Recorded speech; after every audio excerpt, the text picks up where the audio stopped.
Rylan Crow's hand closed around Sienna Vargas's upper arm as the lunch bell over the diner door jingled behind him.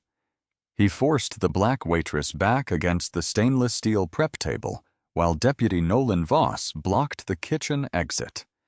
Above the grill, a security camera faced the rear lot where Crow had opened Darius Holt's truck before claiming he smelled marijuana. The recorder would begin overwriting old footage soon.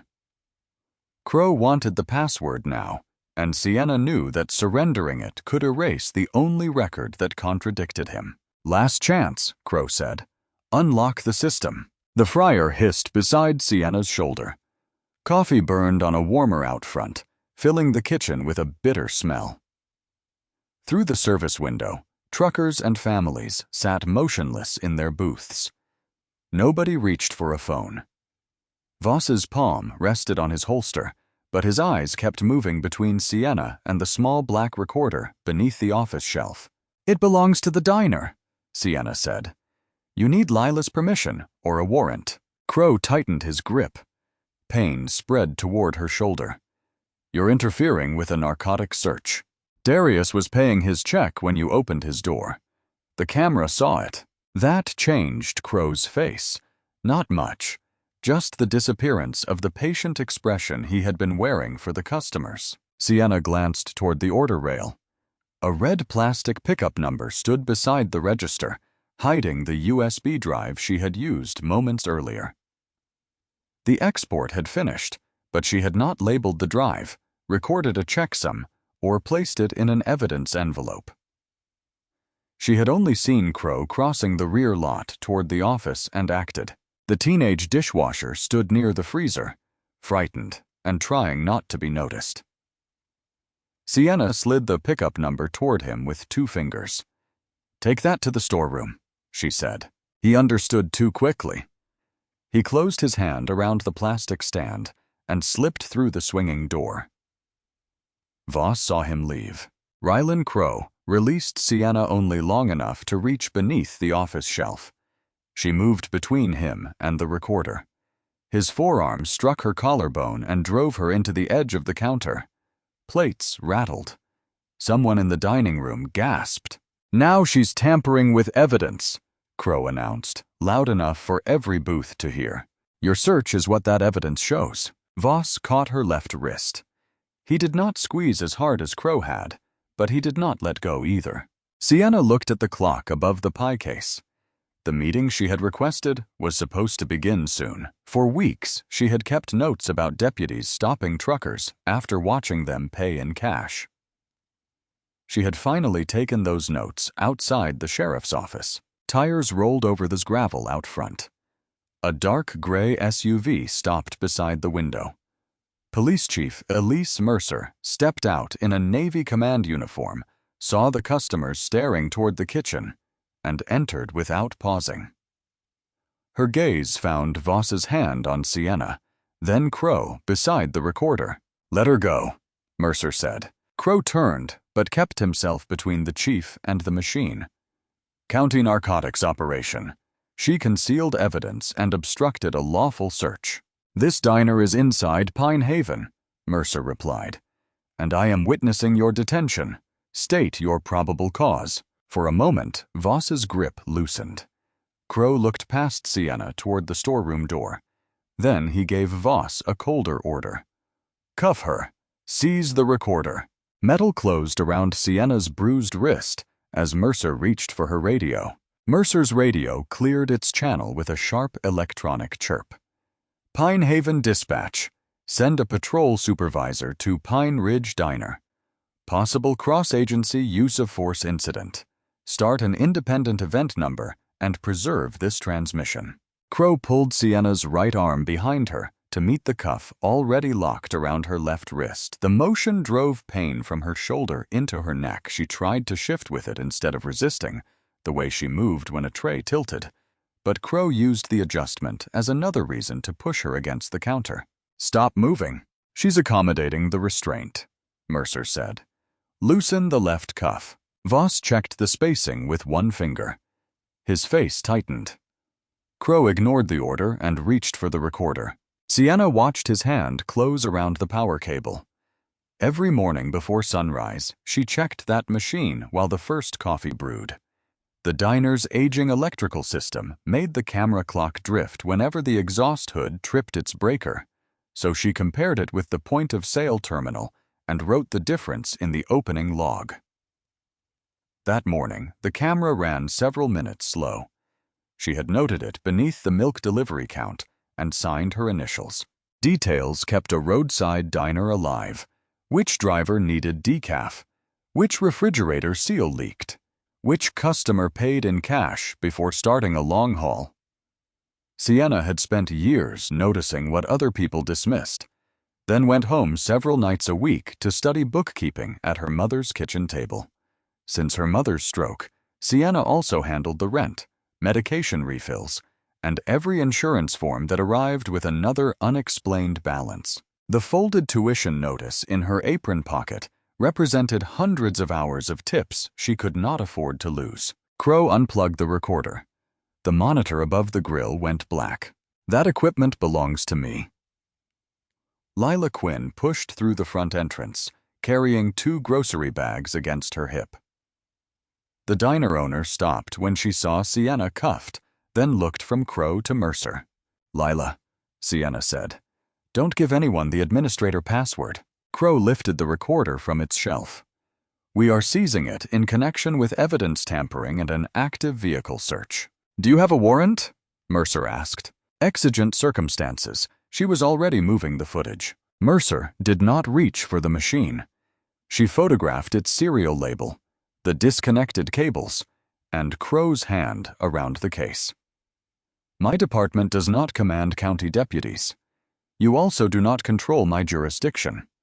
Everything you remove will be documented, and the owner is entitled to a receipt." Lila set the bags down slowly. A carton of eggs tipped sideways but did not fall. "Sienna, what did you do?" The question hurt more than the cuff. "I stopped them from deleting what happened to Darius's truck." Crow faced the dining room. "Everyone remains seated until we identify witnesses to the narcotics investigation." Customers lowered their eyes. Sienna recognized the calculation because she made versions of it every day. Protect your meal, your schedule, your job. She had spent weeks recording license plates and receipt times precisely because frightened people rarely challenged uniforms in the moment. Voss guided her toward the rear exit. Mercer walked beside them, reciting the recorder's serial number into her preserved dispatch channel. She told Sienna not to answer questions until counsel arrived. It was useful advice, but it did not open the cuffs. At the threshold, Sienna looked toward the freezer. The teenage dishwasher was gone. His backpack remained beneath the employee bench. One strap curled across the floor. Beyond the storeroom, the rear door stood open to the truck lot. The USB was no longer hidden beside the register, and Sienna had no way to know who held it now. The rear lot had filled with uniforms. A Pine Haven patrol sergeant stood beside Mercer's SUV, while 2 additional county deputies waited near Crow's cruiser. Nobody opened the cuffs. Crow placed the recorder in his trunk without an evidence bag. Mercer photographed that, too. "Who is your evidence custodian?" she asked. "Take it up with Sheriff Hale." "I will." Voss put Sienna into the back seat. Her left shoulder scraped the partition when she tried to sit with her wrists behind her. Through the window, she saw Darius beside his freight truck with his hands spread on the hood. Another deputy carried a bank envelope from the cab and began counting cash across the trunk of a cruiser. Darius caught Sienna's eye. He shook his head once. No drugs. Crow noticed the exchange and stepped between them. At the county booking center, Sienna was photographed in her teal uniform and grease-marked apron. A nurse examined the swelling near her collarbone, recorded limited motion in her left shoulder, and requested an X-ray. The booking deputy postponed it after Crow marked her as uncooperative during transport. She had said nothing during transport. Mercer arrived before the fingerprint ink had dried. She could file a witnessed use of force report and demand preservation of city dispatch records, but she could not release a county prisoner. Crow stood at the processing desk writing his affidavit while Voss remained near the vending machines, staring at a blank page in his own notebook. "I requested counsel," Sienna said. "One is being contacted," Mercer answered. "Do not explain the USB to anyone." Crow looked up. "So there is a USB." Sienna felt her mistake settle into the room. His affidavit turned it into intent. He wrote that Darius had voluntarily opened the truck after Crow detected marijuana. During the lawful search, Sienna became hostile, accessed the security system, removed digital evidence, ordered an unidentified employee to carry it away, and physically prevented Crow from securing the recorder. Her movement beneath his arm became resistance. Her warning to Lila became an attempt to deny investigators access. The account had enough truth around its edges to be dangerous. A property clerk brought in Darius's cash, $18,400 from the sale of a used tractor. Crow classified it as suspected drug proceeds pending forfeiture review, even though the truck search had produced no narcotics. On the cover sheet, Sienna saw the emblem of the County Highway Interdiction Program and a box labeled Quarterly Seizure Total. Sheriff Rowan Hale entered through the secured door without acknowledging her. He was broad through the shoulders, silver-haired, and careful to keep his voice low when he drew Crow toward the records counter. "The state grant team reviews these files soon," Hale said. "Your command recommendation depends on clean numbers and clean reports. The search is defensible." Hale glanced toward Sienna. "Not if her video reaches them first." That was not a confession. It was worse in a different way. The sheriff was not asking what had happened. He was asking whether Crow's version could survive. Mercer had heard it too.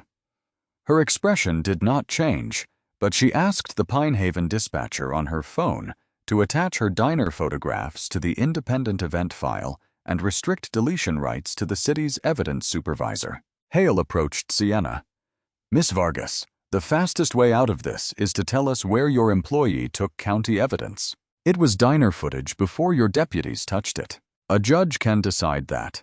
Until then, you are charged with obstruction and evidence tampering." Her phone call lasted only a short time. Sienna told her mother there had been a problem at work, not that she was in jail. She asked a neighbor to collect the blood pressure prescription before the pharmacy closed. Then she called Lila. The diner owner answered with customers talking behind her.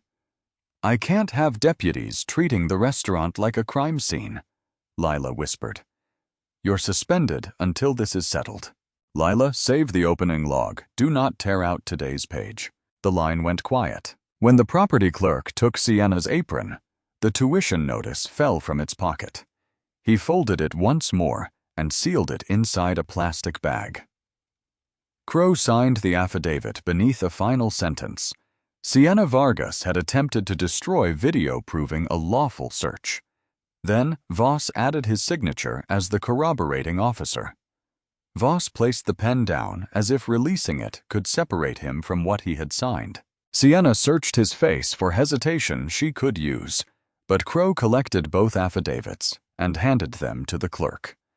The papers moved faster than she did. She spent the evening in a holding cell because the county prosecutor requested a temporary hold while investigators searched for the missing USB. The promised X-ray came late. It showed no fracture, but the emergency physician diagnosed a shoulder strain and a deep contusion around her left upper arm. He placed her in a sling, prescribed anti-inflammatory medication, and wrote that the injury pattern was consistent with force applied while her arm was pulled behind her. The county kept that report with her booking file. At her first court appearance the next day, a prosecutor described Sienna as someone who had directed a potential witness to flee with digital evidence. Her public defender argued that the recording belonged to the diner and that no lawful seizure had been announced when Sienna exported it. The judge released her without cash bail, but ordered her not to contact Darius, the teenage dishwasher, or any diner employee who might become a witness. That included Lila. Outside the courthouse, Sienna's mother waited on a bench with Mercer. Seeing the sling made her push herself up too quickly, one hand gripping her cane and the other reaching for her daughter. "You told me it was a problem at work. I didn't want your pressure going up, so you let me see your mugshot on television instead." Sienna had no answer that would not sound like another decision made for someone else's protection. Mercer drove them home. She did not promise that the charges would disappear, and Sienna respected her more for that. Instead, she explained what Pinehaven investigators had preserved: her dispatch transmission, photographs from the diner, the recorder's serial number, and the names of customers who had remained long enough to identify themselves. "The county property sheet says Crow delivered the recorder directly to evidence intake," Mercer said. "But the intake stamp leaves a long interval between the diner and the evidence room. The drive takes far less time. Where was it?" That is the first question. It is not yet an answer. The recorder had been listed as damaged and unreadable. Crow claimed its power loss occurred when Sienna blocked him from securing it. Mercer's photographs showed an intact case, but photographs could not prove the condition of the hard drive inside. Sienna pressed her good hand against the folded opening log she had reconstructed from memory. Several minutes slow. Milk delivery. Exhaust breaker reset. Her initials. Without Lila's original page, it was only her account. Her mother's television showed the county press conference with the sound muted. Sheriff Hale stood behind a podium while a caption identified Sienna as a diner employee charged during a narcotics operation. Darius's cash had been held for forfeiture. The report said nothing about the absence of drugs. Sienna's phone filled with messages she was legally afraid to answer. A classmate sent a screenshot from the community college portal. Her next tuition payment had failed. Lila had removed her from the work schedule. Someone had posted the booking photograph beneath a comment calling her a thief. Then her public defender called with the message Sienna had feared most. The dishwasher's mother had retained counsel. Her son would not speak to police, prosecutors, the diner, or Sienna. She denied knowing where the USB was and warned that any further contact would be reported as witness pressure. Sienna sat at the kitchen table where she normally studied. Her mother placed the unopened medication beside the accounting textbook. "You sent that boy into this," her mother said quietly. "I was trying to keep him away from Crow. You were trying to control every danger by yourself. That isn't the same thing." The truth landed without cruelty. Sienna had preserved a copy, but she had also made a frightened teenager its secret custodian. Now the original recorder was unreadable, the copy was missing, and Crow could point to her own actions whenever anyone questioned his. Mercer set a state professional standards complaint form on the table. Filing it would preserve a route outside Sheriff Hale's control. It would also require Sienna to disclose the export, the dishwasher, and every choice she had made. "If you sign," Mercer said, "we tell the whole truth, not only the part that helps us." Sienna looked at her mother, then at the sling holding her arm against her body.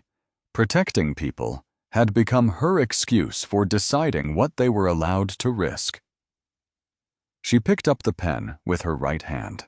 "Then we start with my mistake." Signing the complaint did not bring anyone to Sienna's door with an apology.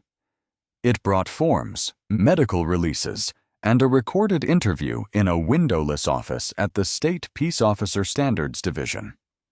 Mira Solis conducted the interview days after the arrest. She was a civilian investigator with a precise voice and a habit of leaving silence after each answer. Mercer sat beside Sienna, but did not speak for her. "Why did you remove the recording?" Solis asked. "Because Deputy Crow was walking toward the recorder after I told him the camera showed the search." "Why give it to a teenager?" Sienna looked at the sling she no longer needed, but still carried for long drives. Because I trusted my fear more than I trusted a process. It was wrong. Was the export altered? Not by me. I don't know where it is now. Solis wrote that down without softening it. Then she placed 3 documents on the table. Darius's fuel company telematics report, the diner's point-of-sale transaction record, and Crow's affidavit. Darius's truck recorded when each cab door opened. Its passenger door had been opened while Darius was still inside the diner. The diner receipt showed Darius's bank card remained in the terminal until his payment completed. Crow's affidavit said Darius personally opened the passenger door and consented to the search before it began. Could Darius have given verbal consent from inside the diner? Solis asked. Not the way Crow wrote it. Darius was at my register. Crow was already behind the truck. The county logs added 2 more points. Crow activated his body camera after the door had already been opened. He radioed that he smelled marijuana still later.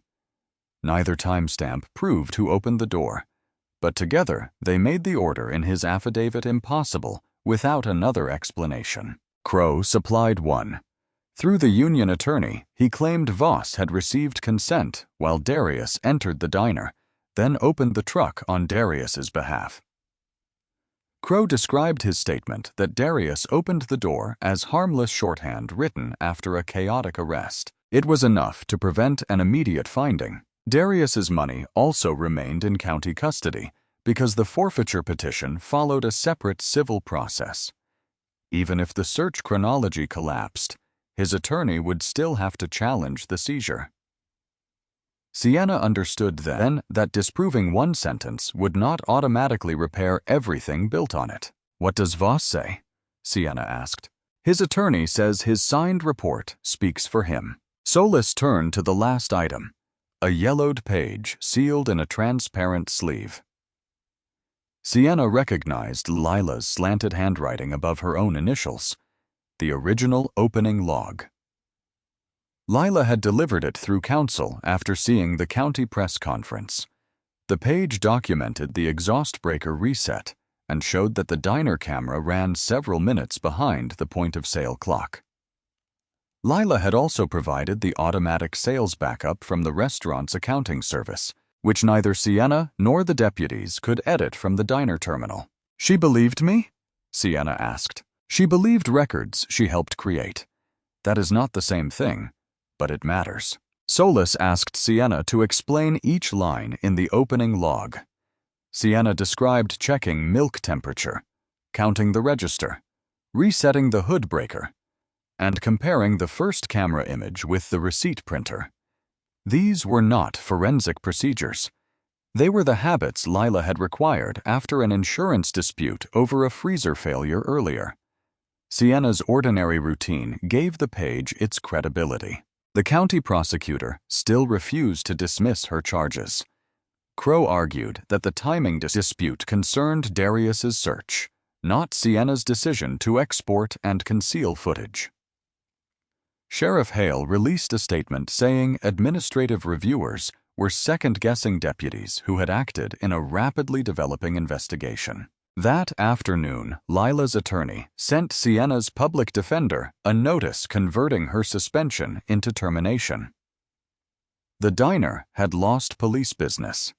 2 servers had quit, and Lila's insurer had threatened to review coverage if Sienna returned while charged. Lila preserved the log, but she would not sacrifice the restaurant for her.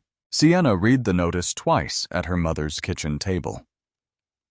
Cooperation had produced the first real contradiction.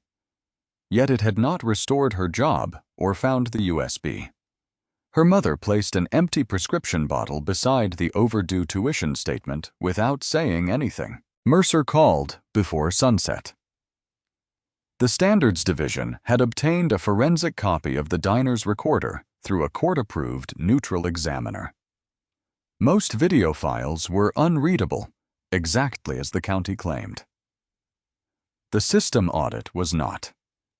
During the long gap before evidence intake, someone had powered the recorder back on and entered Lila's administrator account. The login came from a county-issued laptop. The county laptop did not carry Crow's name inside the recorder. It carried an asset certificate assigned to the Highway Interdiction Unit.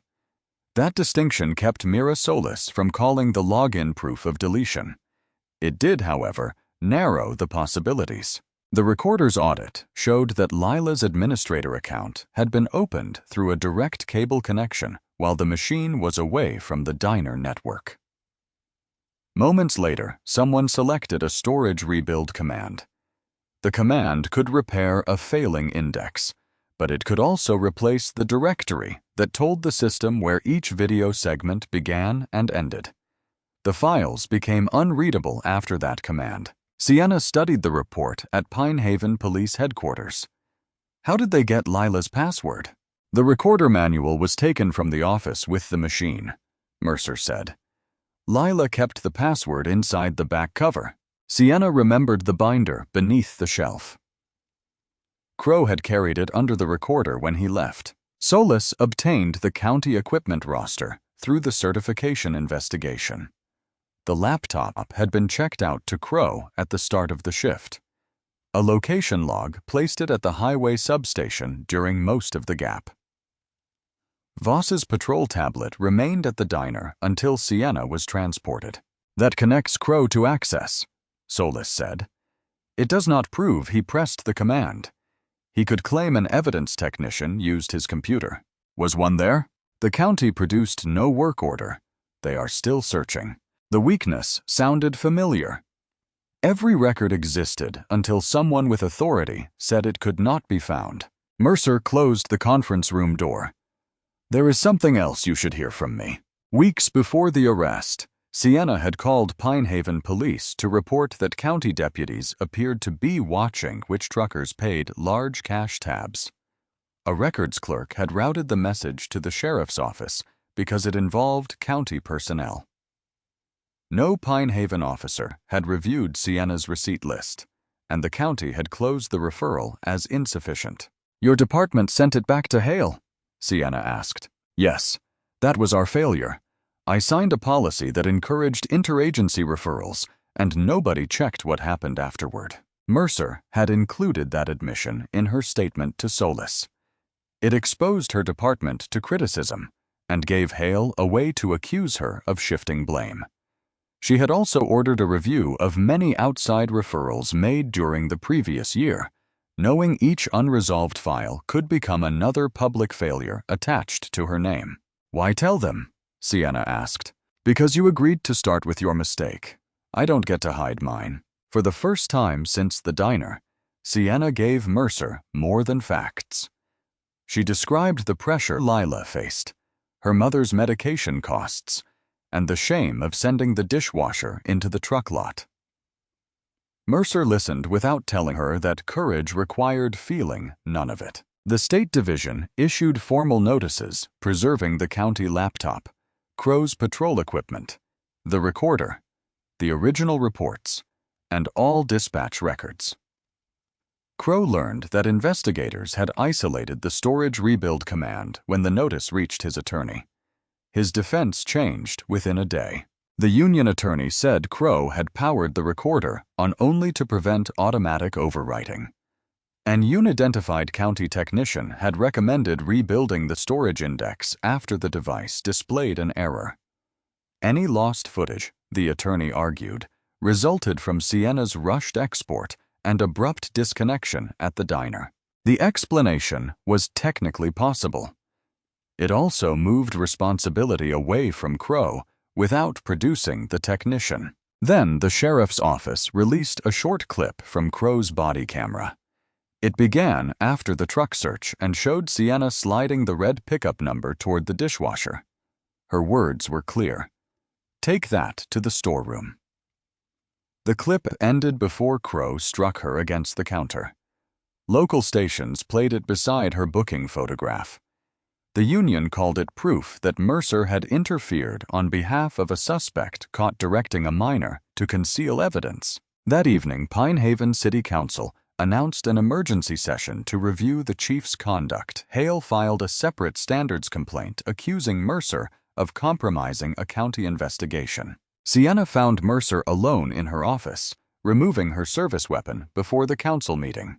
"If you withdraw your statement," Sienna said, "they may leave you out of this." Mercer locked the weapon in her desk. "That would make Crow's version the only official account of what I saw." Outside, reporters waited beneath the station lights. Mercer handed Sienna a copy of the full complaint and opened the door. "They wanted you isolated," she said. "We walk out separately, but neither of us walks this back." Sienna left police headquarters through the public lobby. Mercer used the employee exit shortly afterward, but the separation changed nothing. Reporters photographed them within the same block and described the distance as a staged attempt to hide their coordination. The city council session lasted late into the night. Sienna watched the live stream from her mother's kitchen while Mercer sat alone at a long table beneath fluorescent lights. Hale's attorney argued that the chief had entered an active county operation, coached a suspect, and created a competing evidence file before understanding the search. Mercer answered each allegation without raising her voice. She acknowledged that Pinehaven had mishandled Sienna's earlier complaint. She also refused to call Crow's detention lawful simply because his affidavit said it was. The council directed the city manager to place her on paid administrative leave while an outside reviewer examined her conduct. Sienna closed the laptop. Her mother was sorting pills into a plastic organizer with one hand. "She lost her badge because of me. She locked it in her desk before they asked," her mother said. "That was her choice. Don't take ownership of everybody's choices now that you're trying to stop making them for people." The distinction did not ease Sienna's guilt, but it kept her from calling Mercer and asking her to withdraw. Mira Solis spent the next stretch of days comparing the county's forfeiture records with the sales archive Lila had preserved. The match did not depend on names from memory. Each seizure file contained a vehicle plate, a location, and an incident window. The diner records contained card transactions, register times, and table numbers. Cash tickets were supported by Sienna's shift sheets, where she routinely recorded large bills before dropping them into the safe. Over many months, the Highway Interdiction Unit had seized money from numerous commercial drivers without filing a drug charge in most cases. Many drivers had purchased food at Pine Ridge Diner shortly before being stopped. Crow participated in most of those seizures. Voss appeared in several. The pattern alone did not prove that deputies watched the register. Truckers used the highway diner because it had parking for trailers. Crow's attorney called the overlap geography, not targeting. Then Solis aligned the seizure amounts with the grant reports. During periods when the unit fell behind its projected forfeiture totals, searches near Pine Ridge increased. Hale's budget submissions treated those proceeds as support for vehicles, overtime, and task force training. Crow's pending promotion file praised him for reversing a decline in highway seizures. Bias had shaped whom he considered suspicious. Money and advancement rewarded him for acting on it. The institutional problem was not every deputy in the county. Several patrol teams had searched no diner customers at all. The concentration belonged to Crow's unit, while Hale's review process repeatedly accepted consent language without comparing dispatch, camera activation, or property records. Several previous complaints had been closed by the sheriff's office as uncorroborated. Each accused Crow of beginning a search before consent. Each closure memorandum relied on the absence of independent video. "They knew the weakness," Sienna said when Solis showed her the summaries.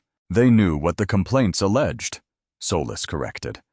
"We still have to prove who knew the reports were false. That proof did not come from the pattern. It came closer through Voss's duty notebook. The state preservation notice required the county to produce original field notes. Voss's page from the diner contained 2 abbreviated lines. Grant at passenger door, driver inside paying. Beneath them he had written, camera over grill.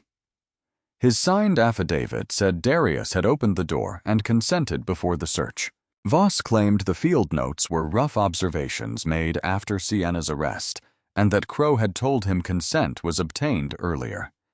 The explanation protected him from admitting a deliberate lie. It did not explain why he had alerted Crow when the dishwasher carried away the red pickup number. The county prosecutor responded by offering Sienna a deal. If she pleaded guilty to misdemeanor obstruction, the evidence tampering charge would be dismissed. She would receive no jail time and could petition to clear the conviction after probation. In return, she would agree that the deputies had been engaged in a lawful investigation when she interfered. Her public defender called it a practical exit. A trial could expose the missing USB, her instruction to the dishwasher, and the edited body camera clip. Conviction on the tampering charge could follow her into every future job application. Sienna thought about her tuition notice, Lila's termination letter, and the medication bills accumulating beside the refrigerator. One signature could stop the immediate damage. It would also turn Crow's disputed search into a fact she had accepted in court. No, she told her attorney. They can prove their version without borrowing my name. The plea deadline passed. The following morning, Solis received a request from Voss's new attorney. He wanted a confidential meeting without Crow, Hale, or the union lawyer present. He was asking what cooperation would cost him. Voss entered his meeting with Solis carrying the same duty notebook he had avoided at the booking center. His new attorney permitted a recorded proffer, but secured no promise of immunity. Truthful cooperation would be reported to prosecutors and the Standards Board. Lies would create another charge. He admitted that Crow had opened Darius's passenger door while Darius was inside the diner. Voss had not obtained consent. He also admitted that Crow took the recorder and unit laptop into a private room at the highway substation before evidence intake. Did you see him rebuild the storage index? Solis asked. No. Did an evidence technician enter the room? Not while I was there. Voss had left to complete Sienna's transport paperwork. He could place Crow alone with both devices, but he could not testify to which command Crow executed. When Solis asked why he signed the false affidavit, Voss stared at his notebook. Grant said my career would not survive accusing a decorated deputy over a waitress and a trucker's cash. I believed him. The admission exposed Voss's cowardice, not innocence. Solis referred his conduct separately. Based on the timing records, system audit, and his proffer, the Standards Division issued Crow notice of proposed emergency suspension. He contested it, triggering a public evidentiary hearing for the State Peace Officer Standards Board. Crow's counterattack arrived in organized pieces. His union hired a digital forensics consultant who argued that Sienna's hurried export could have damaged the recording directory before the device ever left the diner. The storage rebuild command, according to the consultant, was a reasonable recovery attempt. The report emphasized that the USB had never entered verified custody and that the original video could not be examined. Hale requested that the board postpone its hearing until Sienna's criminal case ended. The county prosecutor scheduled her trial and warned that public testimony could contaminate the jury pool. Union advertisements accused Mercer of manufacturing an interagency scandal to cover her department's failure to investigate Sienna's first complaint. The city kept Mercer on leave. Sienna found temporary overnight work stocking shelves at a grocery warehouse. Lifting boxes aggravated her shoulder until her fingers tingled, but she hid it because missing another paycheck would put her mother's medication and their rent in competition. After several shifts, a supervisor watched her drop a case of canned soup and removed her from the schedule. At home, Her mother heated a towel and wrapped it around Sienna's shoulder. "Could your lawyer ask for the deal again?" "Only if I agree their search was lawful. I'm asking whether we can survive the answer you already gave." Sienna understood. Refusing the plea had been morally clean and financially brutal. She could not promise her mother that truth would pay the electric bill. Days before the hearing, the dishwasher's attorney contacted Solis. The young man had not lost the USB. He had carried it through the truck lot, called his mother from a gas station, and given it to her when she arrived. She placed it in a home safe and refused every request to surrender it because she feared her son would be charged with concealing evidence. The attorney would not provide the drive without protection. Solis could not guarantee immunity from the county prosecutor, and Sienna's no-contact order prevented her from asking the young man to cooperate. Her public defender suggested a subpoena. Sienna initially rejected it. Forcing the dishwasher into a proceeding felt like repeating the choice that had placed him in danger. Then she examined the recorder audit again. The system had logged her export before Crow unplugged it. The entry included the camera channel, file length, creation sequence, and an internal digital fingerprint. She had not recorded a checksum herself, but the machine had created one automatically. "The boy doesn't have to prove what is on the drive," Sienna told Solis. "The recorder can identify its own export. If a neutral examiner received the USB under subpoena, photographed it, created a forensic image, and matched its fingerprint to the surviving audit entry, authentication would not depend solely on me or the dishwasher. His attorney could document where the physical drive had been kept without making him interpret the video." Solis cautioned that Crow's lawyer would still attack the time spent in a private safe. A matching fingerprint would show the file had not changed, but it would not explain every hand that held the device. "Then we don't hide those hands," Sienna said. "My mistake stays in the chain. It doesn't have to break it." The dishwasher's mother agreed. After a judge narrowed the subpoena to the drive and granted her son counsel during any questioning, she delivered the home safe itself to the neutral examiner so the USB could be removed, photographed, and sealed in one continuous session. Crow's attorney moved to exclude it from the hearing. He argued that Sienna had orchestrated its disappearance and later designed an authentication theory to rescue her case. The board allowed examination, but reserved its decision on whether the video would be admitted. On the evening before the hearing, Sienna sat with Solis and Mercer in the empty back row of the State Building. Mercer remained on leave and would testify only as a civilian witness to what she had observed. Solis's phone vibrated. The neutral examiner had matched the USB file's digital fingerprint to the surviving export entry in the recorder audit. The file was unchanged and readable. Solis did not describe what the video showed. She turned the phone so Sienna could read the final line herself. The recording contained several minutes from the camera above the grill. The hearing room held no jury and offered no promise of a criminal verdict.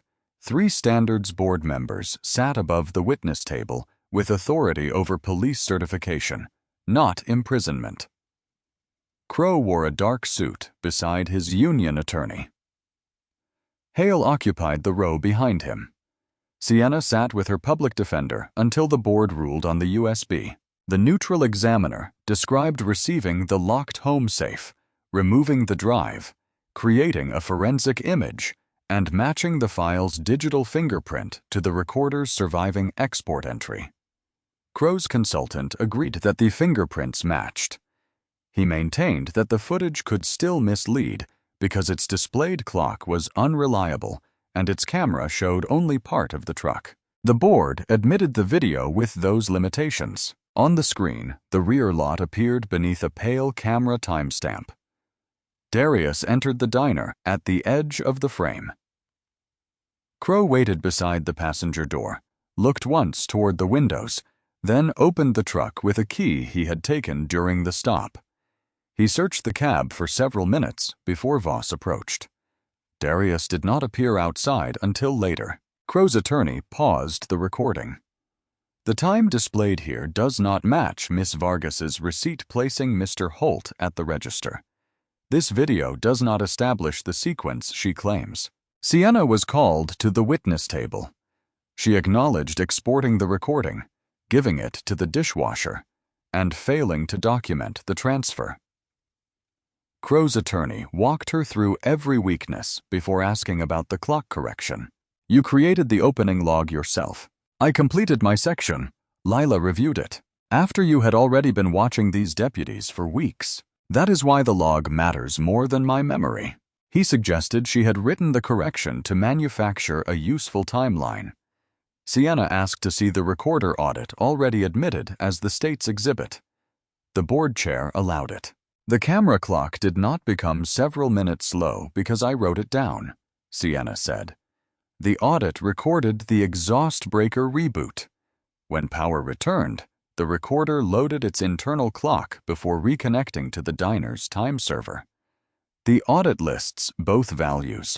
They are several minutes apart. Crow's consultant had described the storage commands, but omitted that comparison from his report. Under questioning, he conceded that the audit preserved the offset before Sienna exported anything. Corrected to actual time.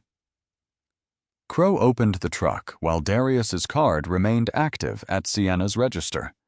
Crow's camera activated later. His marijuana call followed still later.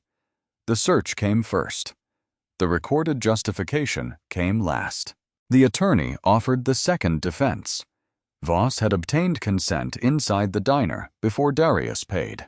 Voss testified under his cooperation agreement. He said he had never spoken to Darius before the door opened. His duty note: Grant at passenger door, driver inside paying, had been written while he watched Crow begin the search. Crow later instructed him to sign the affidavit because, in Crow's words, the unit could not lose another clean seizure before Grant review. Why should this board believe you now? The union attorney asked. It shouldn't believe me by myself, Voss answered. That is why I kept the notebook. Lila authenticated the opening log and the automatic POS backup. She admitted firing Sienna to protect the diner. Her voice shook when she explained that fear had made her preserve the paper while abandoning the person who created it. Mercer testified last about the restraint she witnessed, the intact recorder case, Crow's refusal to identify probable cause, and the way he transported the device without sealing it. She did not claim to know what happened inside the highway substation. The system audit supplied that portion.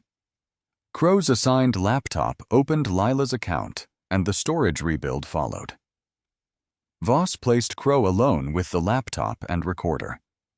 The county produced no technician, work order, repair request, or contemporaneous note supporting Crow's explanation. Crow chose to testify. He insisted the video lacked audio, consent could have occurred outside its view, and any reporting errors resulted from a rapidly developing scene. He said his concern about the grant reflected responsibility for his unit, not a motive to fabricate. The board chair asked one narrow question. If you believe the storage rebuild was a legitimate recovery effort, why did your evidence report state that the recorder traveled directly from the diner to intake? Crow blamed an imprecise form. The same defense now covered the truck door, the consent, the transport, and the laptop session. Each discrepancy could be called imprecision alone. Together, independently timed records made that explanation unsustainable. After deliberating, the board found probable cause that Crow had conducted an unlawful search, submitted materially false reports, mishandled digital evidence, and used unreasonable force against Sienna. His certification was suspended immediately, pending a final disciplinary proceeding. Voss's certification remained active under separate review with restrictions on enforcement duties. The board referred the evidence to the state attorney general. That referral was not an indictment, and the suspension was not a conviction. Hale left without speaking to reporters. Sienna remained seated while the room emptied. Her public defender approached with an electronic filing from the county prosecutor. After reviewing the authenticated video and hearing record, the prosecutor had moved to dismiss both charges against her. The judge's signature was still required. The judge signed the dismissal the next day. Both charges were dismissed with prejudice, and the court ended Sienna's no-contact restrictions. The order did not erase her booking photograph from the internet, restore her wages, or return the weeks her mother had rationed medication.